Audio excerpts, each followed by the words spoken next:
चढ़ती कला fast news. नमस्कार, मैं रचना शर्मा चढ़ती कला टाइम टीवी देख रहे सभी दर्शकों का स्वागत करती हूं। आप देख रहे हैं फास्ट न्यूज। प्रधानमंत्री नरेंद्र मोदी ने कहा है कि हमें यूक्रेन में संघर्ष विराम और कूटनीति की राह पर लौटने का रास्ता खोजना होगा। पिछली शताब्दी में दूसरे विश्व युद्ध ने विश्व में कहर ढाया था। उसके बाद उस समय के नेताओं ने शांति की राह पकड़ने का गंभीर प्रयत्न किया। अब हमारी बारी है। पीएम बोले कि समय की मांग है कि हम विश्व में शांति, सद्भाव और सुरक्षा सुनिश्चित करने के लिए ठोस और सामूहिक संकल्प दिखाएं। सत्र को संबोधित करते हुए पीएम मोदी ने सबसे पहले आज कठिन वैश्विक वातावरण में G20 को प्रभावी नेतृत्व देने के लिए राष्ट्रपति विडोडो की सराहना की। उन्होंने कहा कि जलवायु परिवर्तन, कोविड महामारी, यूक्रेन का घटनाक्रम और उससे जुड़ी वैश्विक समस्याओं ने मिलकर विश्व में तबाही मचा दी है।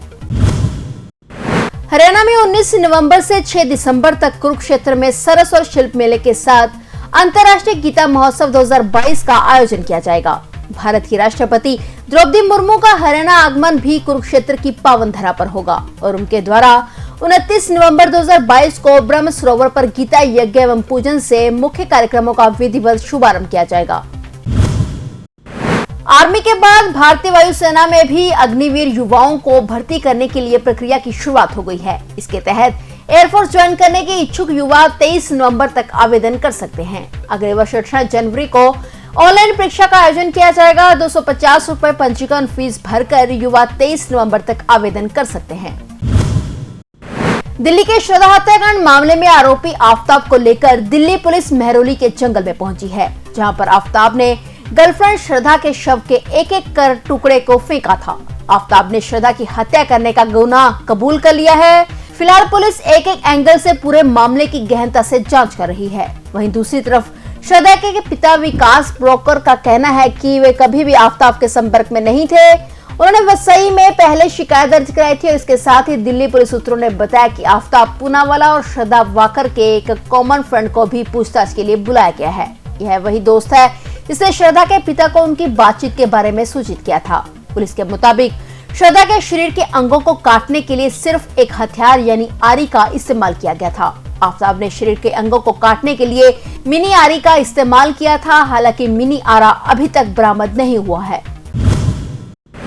सुधीर सूरी के कत्ल के बाद पकड़े गए संदीप सिंह सैनी का पुलिस को माननीय अदालत की तरफ से पहले 7 दिन का रिमांड हासिल हुआ था और उसके बाद संदीप सिंह सैनी को दोबारा माननीय अदालत में पेश कर अमृतसर पुलिस ने संदीप सैनी का 3 दिन का रिमांड हासिल किया था। इसके बाद आज दोबारा संदीप सिंह सैनी को माननीय अदालत में पेश किया जा रहा है। अब देखना यह होगा कि माननीय अदालत की तरफ से अमृतसर पुलिस को दोबारा से संदीप सैनी का रिमांड मिलता है या फिर संदीप सिंह सैनी को न्यायिक हिरासत में भेजा जाता है। पंजाब और हरियाणा के किसान एक बार फिर से केंद्र और राज्य सरकारों के खिलाफ लामबंद होने लगे हैं। इसी कड़ी में भारतीय किसान यूनियन की हरियाणा इकाई के प्रमुख गुरनाम सिंह चडूनी ने 24 नवंबर को अंबाला कैंट के पास मोड़ा मंडी में रेलवे ट्रैक को अवरुद्ध करने की घोषणा की है। जालंधर में मीडिया कर्मियों से बात करते हुए उन्होंने आरोप लगाते हुए कहा कि पंजाब और हरियाणा सरकार शामलात और सरकारी जमीनों पर कब्जा कर रही है, जो बड़े कारपोरेट घरानों को मुहैया कराई जाएगी। इसलिए पंजाब और हरियाणा के किसान 24 नवंबर को अंबाला कैंट के पास मोड़ा मंडी में इकट्ठे होंगे, जहां वे रेल मार्ग को अवरुद्ध करेंगे। उन्होंने कहा कि यह वही स्थान है जहां से वे 2 साल पहले कृषि कानूनों का विरोध करने के लिए दिल्ली मोर्चा गए थे। मिजोरम के हनथियाल में सोमवार को पत्थर की खदान अचानक ढह जाने से वहां मौजूद बिहार के कम से कम 15 मजदूर उसमें दब गए और 8 प्रवासी मजदूरों की मौत हो गई, जबकि 4 अब भी लापता हैं। मोदाड़ गांव के एबीसीआई इंफ्रास्ट्रक्चर प्राइवेट लिमिटेड के मजदूर पत्थर खोदने का काम कर रहे थे, तभी यह हादसा हुआ था। प्रशासन अब लापता मजदूरों को निकालने का काम कर रहा है। पुलिस ने बताया कि जब पत्थर की खदान अचानक ढहने लगी तो कुछ मजदूर भागने में कामयाब रहे, लेकिन कुछ इसकी चपेट में आ गए। कई मशीनें और अन्य सामान भी मलबे में दब गया। जब यह हादसा हुआ तब लीड गांव हनथियाल कस्बे के स्वयंसेवक बचाव अभियान के लिए तुरंत मौके पर पहुंच गए थे। खोज और बचाव कार्य में सहायता के लिए राज्य आपदा प्रतिक्रिया बल, सीमा सुरक्षा बल और असम राइफल्स को भी बुलाया गया था।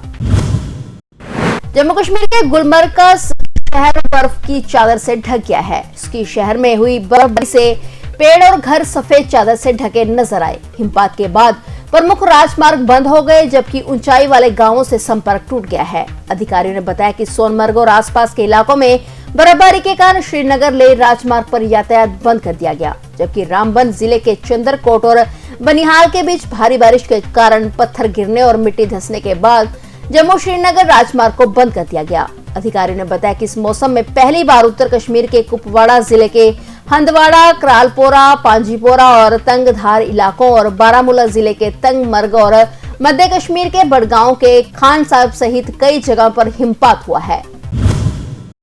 फिलहाल फास्ट न्यूज में इतना ही और नए समाचारों के साथ फिर से हाजिर होंगे। तब तक के लिए देखते रहिए चढ़ती कला टाइम टीवी। चढ़ती कला फास्ट न्यूज।